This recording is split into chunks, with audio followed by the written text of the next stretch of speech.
Hello and welcome to the Sias Plessis show. Thank you very much to our proud partners at Betway. Check out betway.co.za for more information. Of course, Betway SA20 starts soon. Get your tickets now. There's Game of Zones, catch 2 million rand. So lots of reasons to get involved. And everyone that has liked and subscribed, a big shout out to you. Cheers to you. Thank you very much. I hope you're having a great day and thanks for your time as always. Now, there's someone who I've admired for a very long time, since I think it was 2004, where she was hustling and bustling in the newsroom, on the traffic desk, producing sports shows, and she has become a multi-award winning journalist. She's a broadcaster. She is leading the charge on media training across South Africa and probably the continent of Africa. Her name, Mandy Wiener. Mandy, thank you very much for coming in. Can you see me there? Is that all right? I can't. Should I? I'm trying to, work out. Like, hey, Sias, great to be here. We are professionals. Thanks for your time, Mandy. It's so cool. Firstly, congratulations. You've done an amazing job. I'm just in awe. Well done, man. You've done so well. Sure, thank you. It's incredible to be here and think about where we've come from. And in 2003, 2004, how we were both hustling in the sports environment. I was convinced I was going to be a sports reporter. I always thought that was. But you could still add sport now, can't you? I still speak about sport on air a lot. I still write about sport. Tottenham's your Tottenham club? Is my team, believe it or Paddle? not. Yes. I've You mixed got straight views. in there, hey? Yeah, I've Straight got in there. mixed You know views on that's paddle. The way to make me happy. Tell me about your views on paddle. No, I just I like tennis. I like tennis too. I just prefer tennis. I'm a purist. I do love tennis. Absolutely. But you can love both things at once. I'm yet to be convinced on paddle. Have you played? I have not played because I Well, refuse. there we go. I refuse to play because tennis is the ultimate. Just come play once. Okay, maybe I'll take you up on that. Someone said that to Dan Nicol, and then he ended up trying to fix his Achilles for a year. Oh, so is it the new CrossFit for physios? Exactly. That is exactly what it is. It's because you get these people who are in their 40s who think that they are 20 and then get onto the court and try and be Alcaraz and run down everything. So you have to be quite responsible and stretch, but it makes me so happy. So it's your happy therapy. place Absolutely. at the moment? Okay. Absolutely. Because things are stressful at times, right? I mean, you're busy. You're on the go. You've got an incredible show. Check out Mandy's show, 12 to 1 every day, 7:02 Cape Talk. It keeps you busy along with family, along with so many other things. Columns. What else is going on at the moment, man? I do a lot of speaking, lots of speaking at conferences, keynotes. I love doing that because you get to engage with people and speak to big rooms full of people. And I generally speak about the country and the narrative that's out there, our outlook in the country.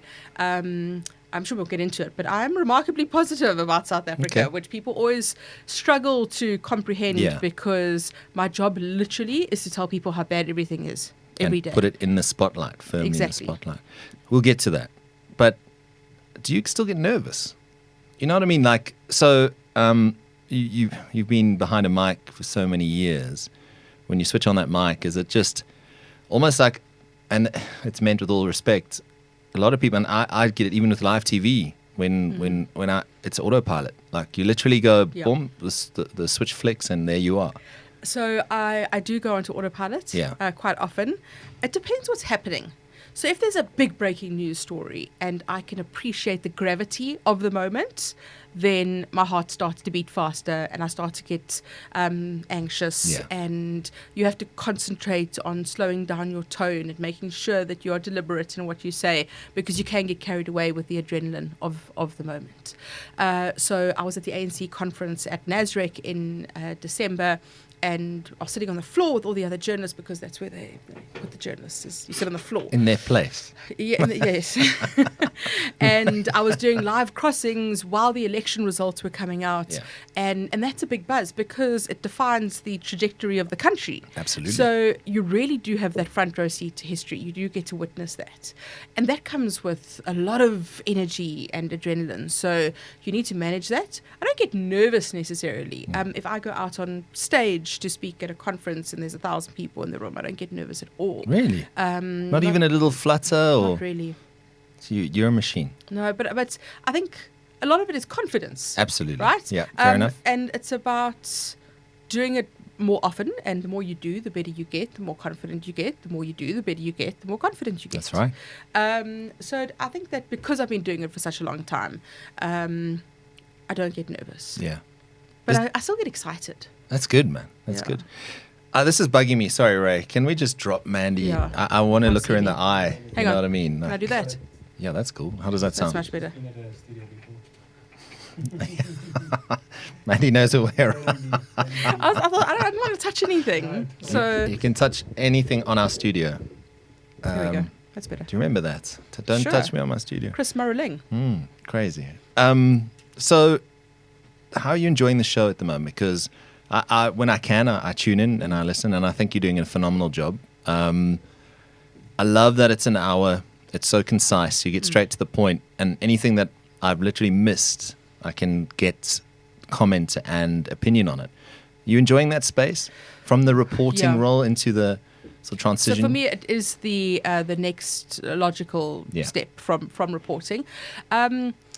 I spent a long time in the field as a journalist, and I completely burnt out as a result. So I spent years going to court cases and breaking news stories and chasing news all the time. And then I just lost my love for it, and I was tired. I started writing books and doing that as well. But it was during COVID, actually. I wasn't employed. I was working on a book. I was homeschooling my kids, and I got a call in June of 2020 to say, would you like the show? And I'd done the show before. I'd filled in for Olani Gwala or Stephen Curtis when they were doing it, and I thought, sure, like this works for me. It's great. And what I love about it is it's still got the journalism, which I love. So we do 10 interviews in an hour. That's mad. Which means you need to know a little bit, or preferably a lot, about everything. I like to think of it as a lunchbox. So at lunchtime, you can come, you can hear everything you need to hear, and you can go and have a proper conversation about anything. You can go to dinner tonight and hold your own. And I'm very, very aware of not being completely negative. I think people have got fatigue. They've got news fatigue. I think people want balance. I like to speak about light and shade in the media. I think we have a negativity bias. So I try and cover other things too. I do a lot of sport because I can't help myself. I do a book every week. I try and look at popular culture. But fundamentally, we look at the big news stories of the day. And I love to play with audio and bring in audio and make sure it's textured and bring in voices of people and keep it going, lots of energy and exciting. And I also have a fantastic team. Yeah. And that makes a big difference. Absolutely. I think it's key because it gives you the confidence to address any topic. Knowing that you've got the right person to speak to, your producers found that person, you got the right audio. Audio doesn't sound crap, and I think that makes a big difference. But what's interesting is you said there's that news fatigue. So how do you sort of overcome that? Is that by literally trying to lighten things up where you can? I know on Fridays you've got the Good Things guy. I like the fact that with Tolakela you speak sport and there's a good banter between, her Manchester United and you with Spurs. Is that kind of the mission? So when it's time to get serious, you get serious, but keep it light as possible at times? Yeah, I do try and keep it light, but at the same time, people aren't tuning in to me to be music radio or to be entertaining. They're coming because it's appointment listening. They follow me on social media because they want news or they want analysis or they want interpretation. I'm not a comedian. I mean, I can be funny, but I'm not there to be a comedian. So people are coming because they are interested. So it's about making sure that they are informed and delivering it in a way that makes them want to listen. So I always speak about how in the news environment, there's this argument between what's in the public interest versus what's interesting to the public. Okay. So as the media, we need to make sure that we are delivering messages that are in the public interest, that are important. Unlike some of my colleagues who are doing shows about whether the earth is flat, or whatever it may be. That really did happen, right? So we have to make sure that our content is important and relevant, but you have to deliver it in a way that is interesting to the public. Yeah. So it makes them want to listen. Otherwise, they'll just go listen to another station or go tune into a podcast, Yeah, I think you also made a very interesting point. There's this negative bias. Is that kind of like a clickbaity sort of thing in just to get people's attention? Because, you were listening to you now, just sort of prepping for your show and chatting to your producer. And a lot of it is the same over and over in South Africa, but we're dealing with the same things. China delivering 500 million rands worth of generators or whatever it may be. Which is what we're talking about on radio today. There we go. Okay, coming up. How do you sort of keep it fresh, if you know what I mean, and not fall into that? Because as you say, like a lot of people I know driving to work in the morning, they're like, I just turn off the radio. I can't anymore. Or I've unsubscribed from social media because I can't anymore. It's such a fine balance, isn't it? So when I was a reporter, one of the reasons I fell out of love with reporting and felt so burnt out was I felt like I was doing the same stories over and over again, just changing the names and places. So a corruption trial, a murder, a cash heist. It was always the same thing in various guises. And in a way, the news cycle is like that in South Africa. But at the same time, the South African news cycle is wild. Yeah. Because some days you'll come up with a story like Thabo Bester, where you can't make the stuff up, right? And it amuses me. And I have to be careful about not just laughing at things. Sure. And yesterday I started just laughing on the radio because people were making this point about how astonishing the news cycle is. And Dion Meyer, the crime writer, the incredible fiction writer, said to me years ago that if he had to take the plot of one of my books and use it in a novel, no one would believe him. Because truth is stranger than fiction in South Africa. Absolutely. So while the news cycle can become repetitive, every now and again something gets thrown in that is just unbelievable. And that's what keeps me amused and entertained and interested and engaged. So I'm mindful of that. But I do think that what happens in South Africa, and this is what I speak about, this is my shtick, right? When I go into corporate conferences and keynotes, and I feel very passionate about this, is that I think we fall into a default narrative in South Africa. It is easy to be negative. It is easy to bitch and moan and complain. And I always quote Chimamanda Adichie, the Nigerian author, who says, the danger of a single story is not that it's untrue, but that it becomes the only story. And that is the only story that we tell about South Africa, is the government is corrupt, everything is broken, nothing works, it's a complete failure, the system is broken. And that is not entirely true. There are other stories to tell about South Africa. So when the president says, we mustn't badmouth South Africa, we must tell the good news stories about South Africa, I agree with him to an extent, because there are good news stories to tell about South Africa. There are stories of patriots, of civil society, of active citizens, of whistleblowers, of investigative journalists, of entrepreneurs who are hustling out there. Artists doing incredible things. Of the Springboks and social cohesion and what they've achieved. There are amazing South African stories to tell. The story about the ANC government, not so much. And that's what the president would like us to tell. Sure, there have been successes. ARV rollout, social grants. You look at the Auditor General's report. There are good stories to tell. But primarily, the good stories in this country are about what I like to call the hope dealers. And those are people who are changing the narrative in this country in spite of government, not because of it. You've given me, I suppose, a segue into talking about South Africa in the future, because I read a stat the other day. The amount of people that are leaving South Africa, crime, load shedding, that, and immigrating. But then there's also an amount of people that are coming back to South Africa from places like the UK. Oh, that's all right. You're popular. I understand. It's all good. That's a show. My producer, I mean, he's preparing a show. Yeah. And like you say, it is easy to be negative. And us as white people, in particular, I think some of them, and I'm probably going to get hauled over the coals for saying this, but we're probably some of the most negative people by default as things happen in South Africa. But yet, we're the ones living in the ivory towers, et cetera, et cetera. But what is your outlook for South Africa? Are you still positive in the fact that we still face so many challenges and that crime and GBV and that is still very much out of control, and we haven't got that sort of under control?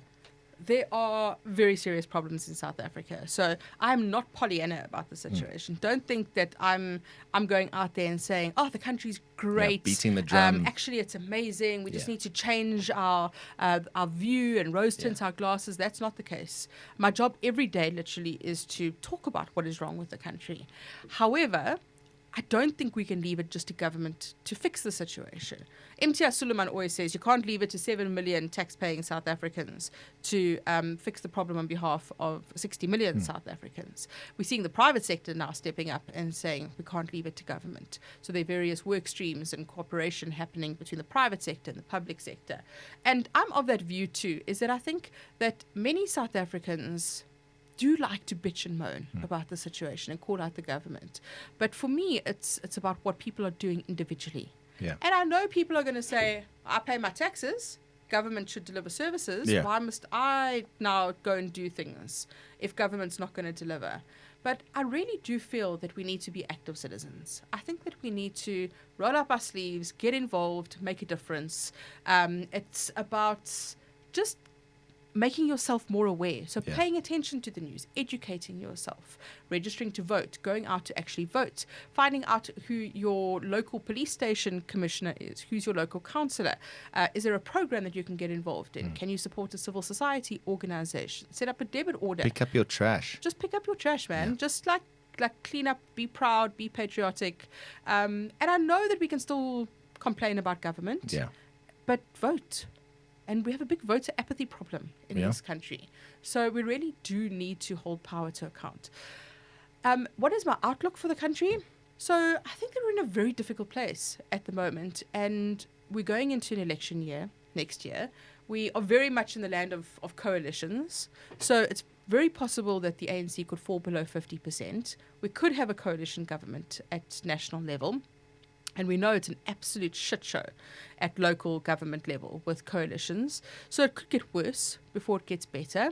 The Brenthurst Foundation has done scenario planning, which I find really interesting.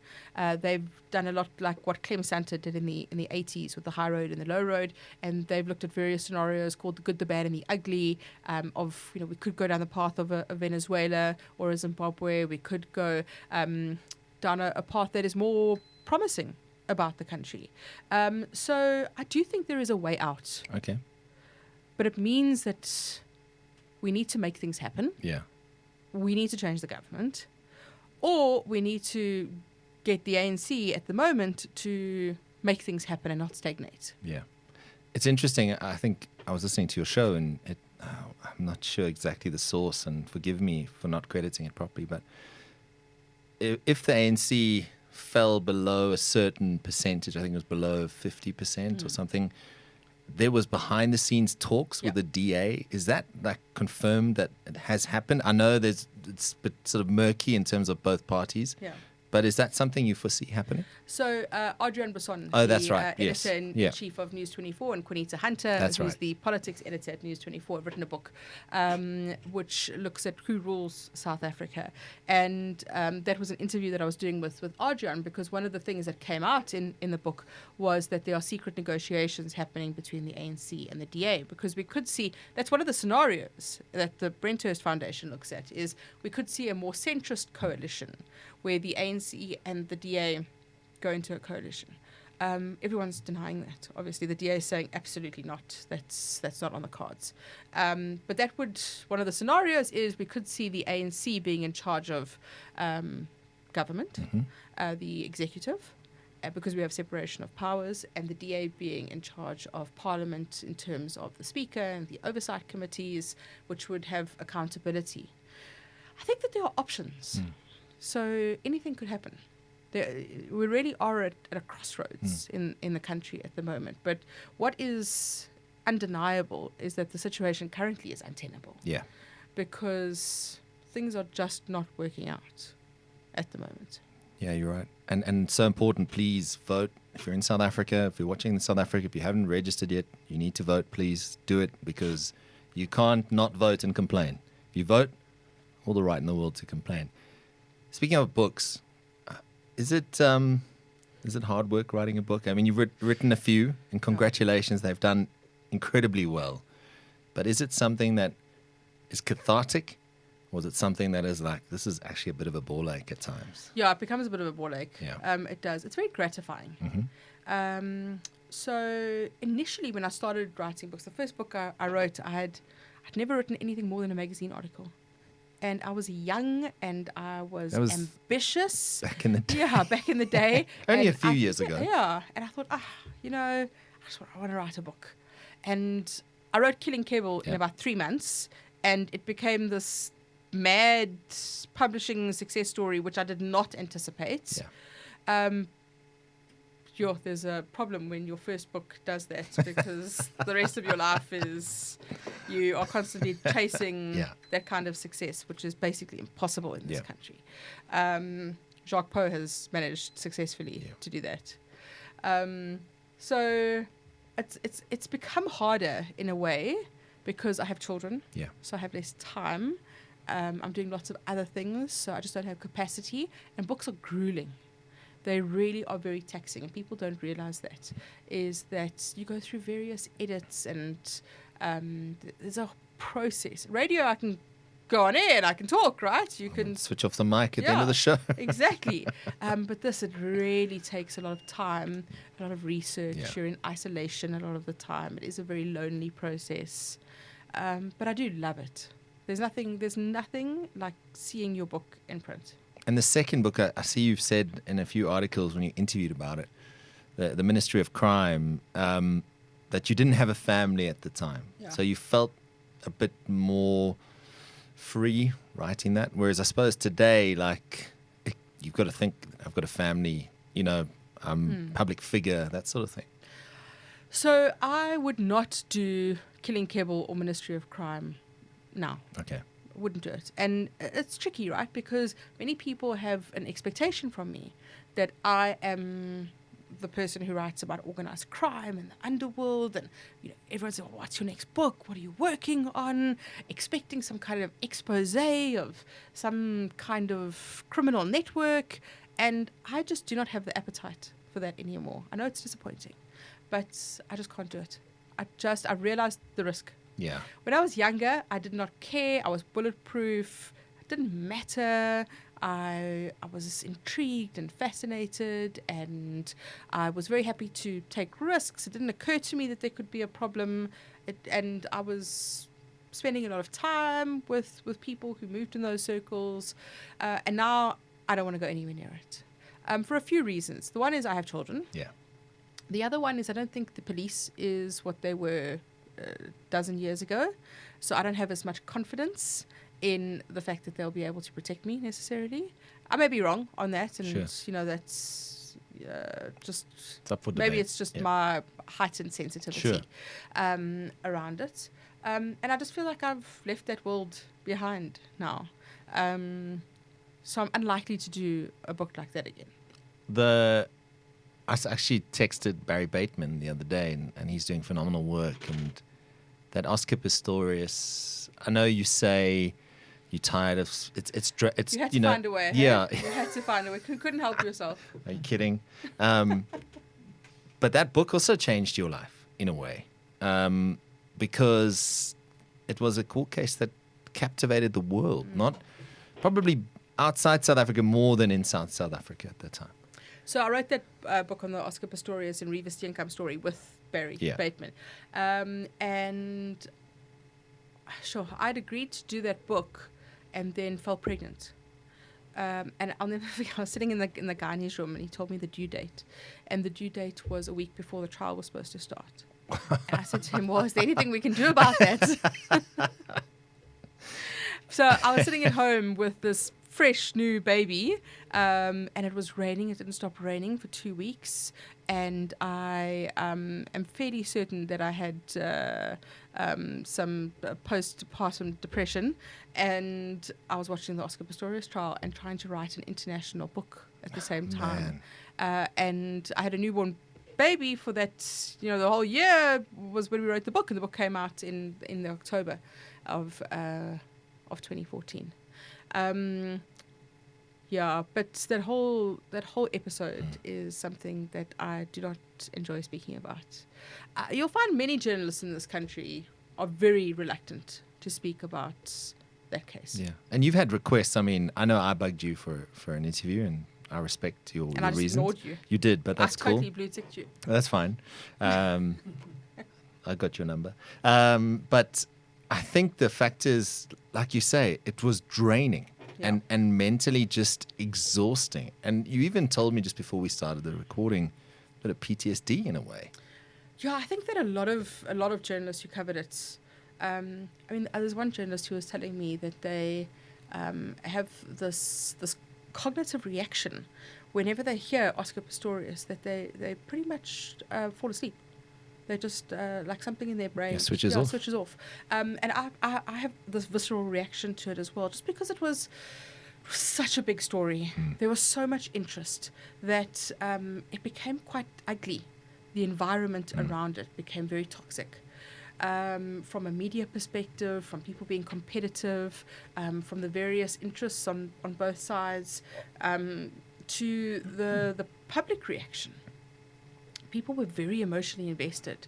So they were very, very polarized on social media, very aggressive, very personal attacks, to the point where I don't want to talk about it. Yeah. And I totally respect that. I get that. I think the way you covered it and brought us that story was incredible. Well done. And the book, I'm sure, did fantastically well. For me, I think the interest outside of South Africa is almost like magnified it, because the general feeling I get in South Africa, and being a sports journalist, Oscar sort of overlaps, and it's all about the parole and what he's going to do afterwards. And to be honest, I can't really, I'm There's so over much it. more interest from overseas than from South Africans. And because I work for an overseas media house, it's always something pops up. It's like, can you do us something? Can we find out? Hi, Mandy. I am a English journalist that is looking for a contact number. Sorry, but I didn't take any offense, so don't worry. Okay. So we're cool. We're cool. Last Oscar question, please. Then we're done. I promise. What do you think? What do you think's going to happen next when the parole?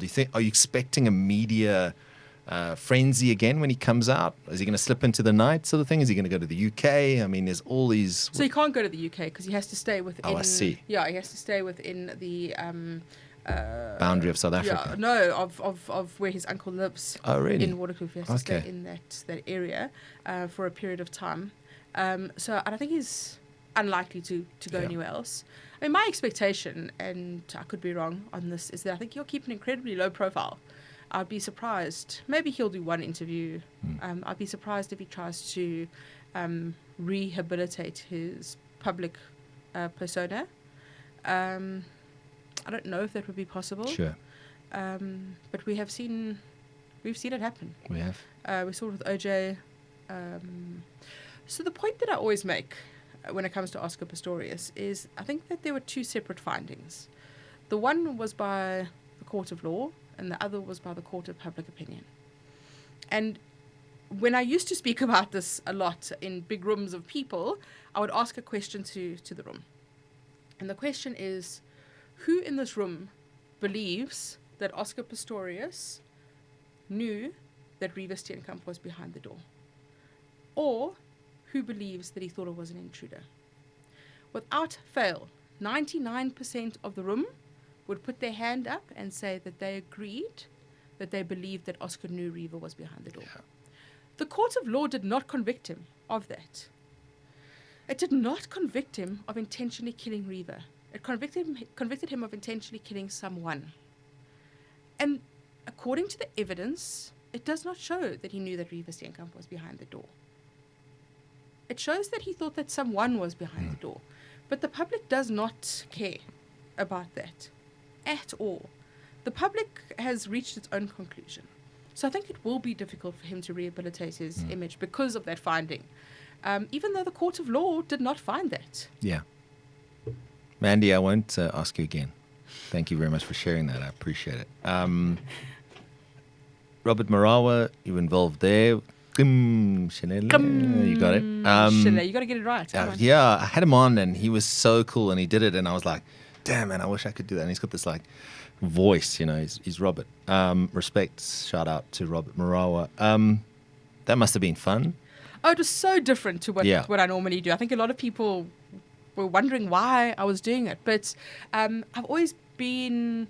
He's Robert Marawa. Yeah, exactly. It's very hard to explain this, right? Is that he is Robert Marawa. So I thought he had a fantastic story to tell.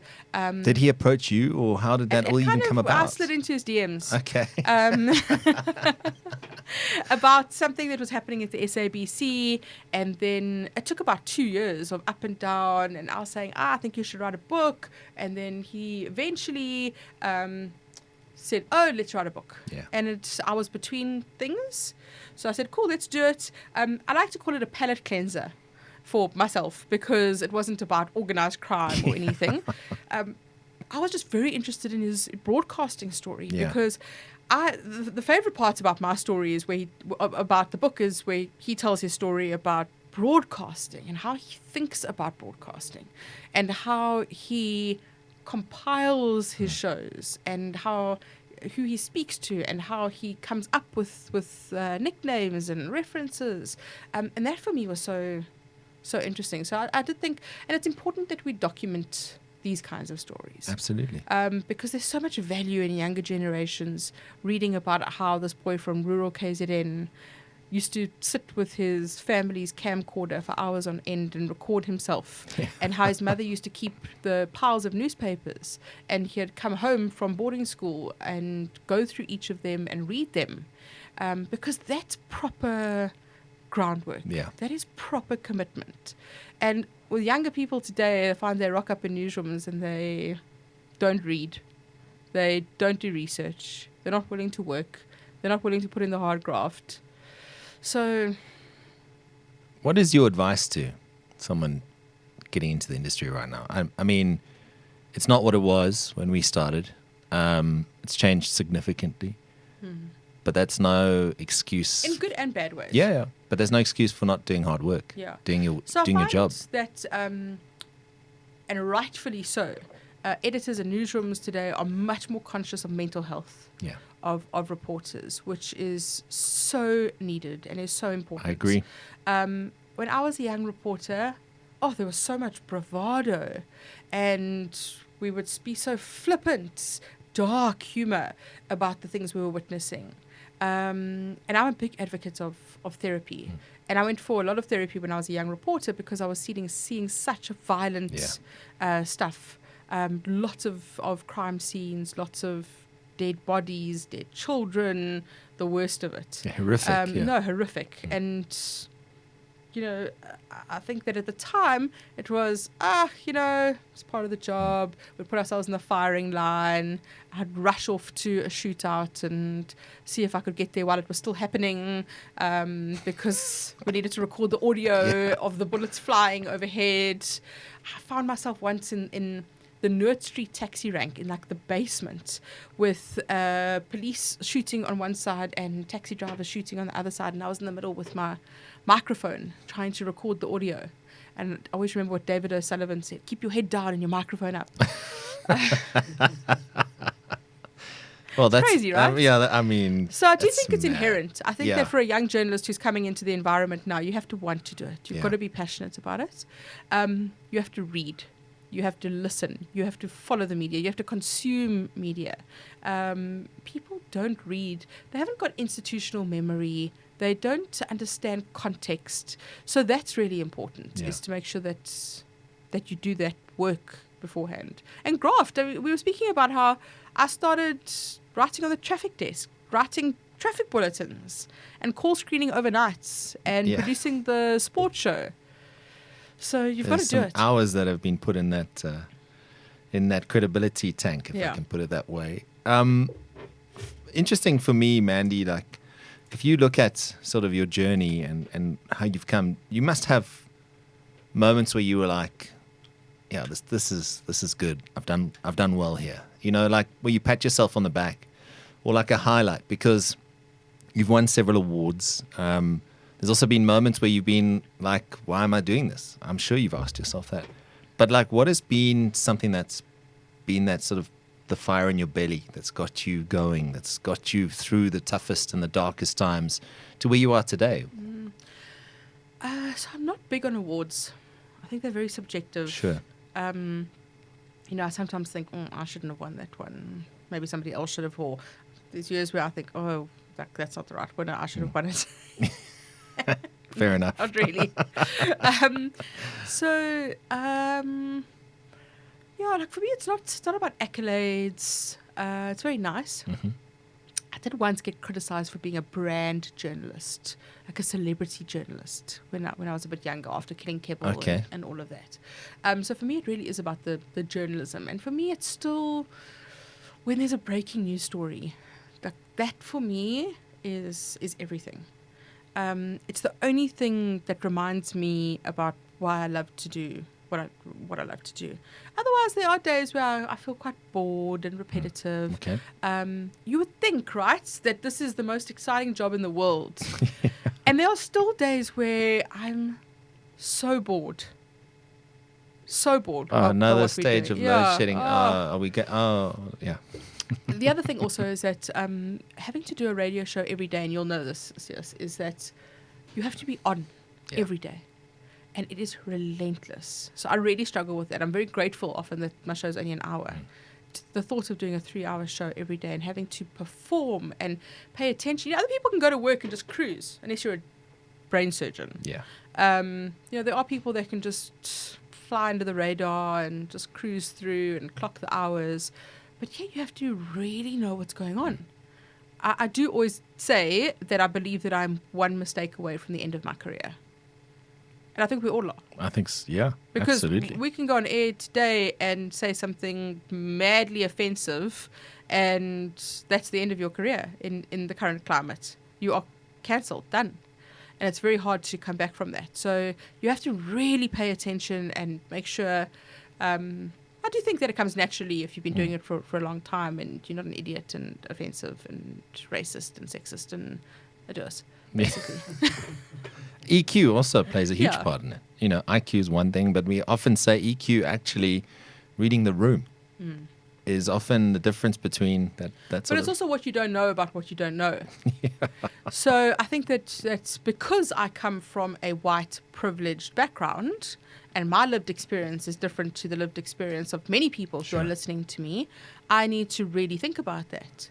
And that's why I'm so grateful to have a producer and a technical producer who are excellent and incredible and have got a different worldview to me. And that was my one request when I started doing the show, was I want a black female producer, because I can't have someone who sees the world the same way that I do. Yeah. It just doesn't work like that. We've got a few minutes. I know you've got to rush off just now. If you could have dinner with 3 people, alive, dead, come on. No, I know, but that's why I'm doing it. I don't know. Okay, should we go live? Yeah, currently alive. Currently alive. Dinner.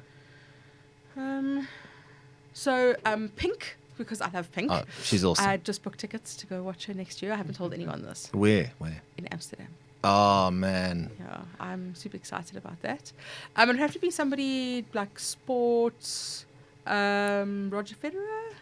I think it'd be awesome. And for some reason, Barack Obama.